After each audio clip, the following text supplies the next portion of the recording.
Machiavelli advised that a prince must inspire fear in such a way that he avoids creating hatred. How that applies to creating peace from war is the subject of this episode of The Ancient Art of Modern Warfare. Welcome to The Ancient Art of Modern Warfare. I'm Chris Mayer, retired U.S. Cavalry officer and former instructor for the U.S. Army's Command and General Staff College and the Naval War College. This is the fourth in a series about ending war. My intent is to explain, once war has started, the necessary steps to move forward towards peace. But actually, the first step in establishing peace is taken before the war starts. This first step is presenting the war as an act of justice. Machiavelli wrote that when it is necessary for a prince to proceed against the life of someone, he must do it on proper justification and for manifest cause. In citing examples, Machiavelli made it clear that this concept applies to waging war as well as domestic governance.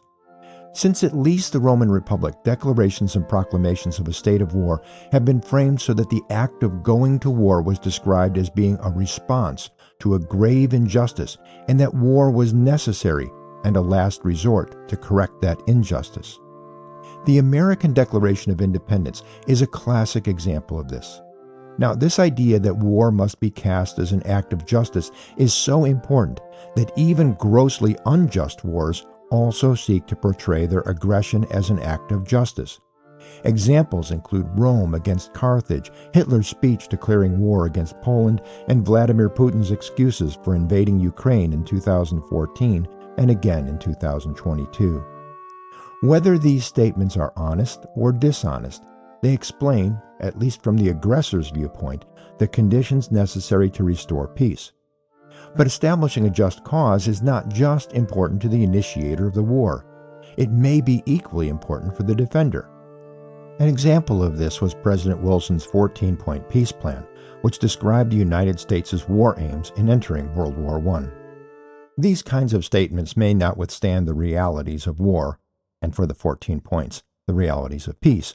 What will endure in moving from war to peace is waging war justly. Although war is cruel, a disciplined army fights in a way that does not cause excessive or wanton destruction.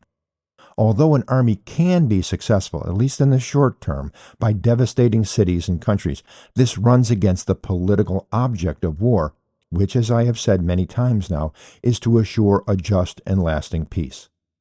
If the conduct of war generates hatred, it is likely that any ceasefire will not produce peace, but merely a pause in fighting.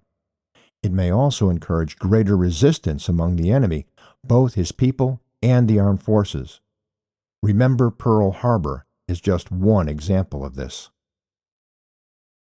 The opposite of this is for military operations to operate with excessive caution to avoid accusations of cruelty. Now, this caution can create the impression of uncertainty and weakness. This works against the imperative for opponents and allies alike to respect your competence, to fear your response in the face of injustice without creating hatred, which will make establishing and maintaining peace difficult.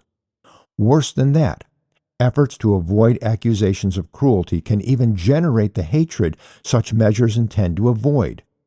Extreme measures to avoid the appearance of cruelty, and particularly measures that wind up protecting enemy military capability, are not effective, can be counterproductive, and may even cause unnecessary death and destruction by prolonging the war.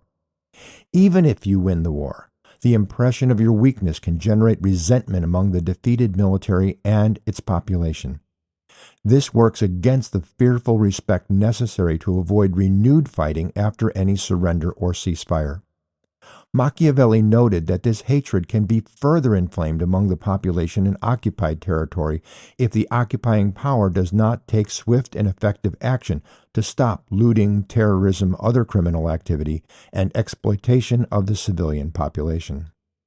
The laws and customs of war are important aids to setting the parameters of waging war justly.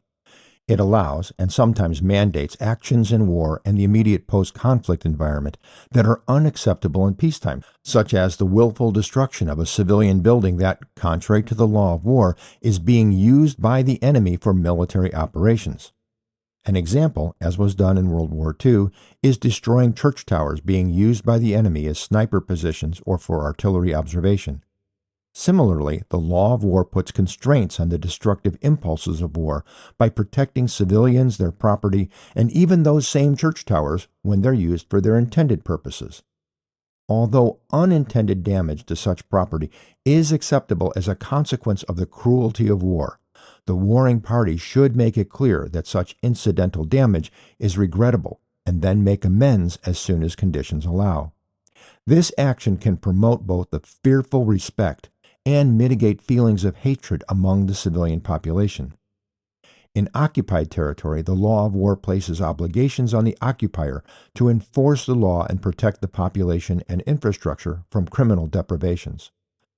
Fearsome enforcement of the law, without excesses that can lead to hatred, are equally important to securing the peace. Clausewitz described national power in war as a trinity, the three elements being passion, reason, and chance. Passion he described as an attribute of the people, who are easily roused to the hatred we must avoid when it comes time to move from war to peace.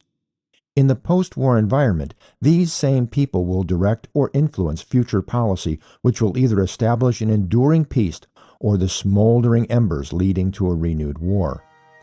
Fighting the war with the competence and decisiveness that generates respectful fear while avoiding the excesses that generate hatred will determine which policy the defeated nation will pursue. Justice in going to war and fighting war justly are two legs of a tripod necessary for establishing peace after the war. The third leg, jus in pacis, or justice in peace, will be the subject of the next episode of The Ancient Art of Modern Warfare. So, please hit like and follow or subscribe so you won't miss it.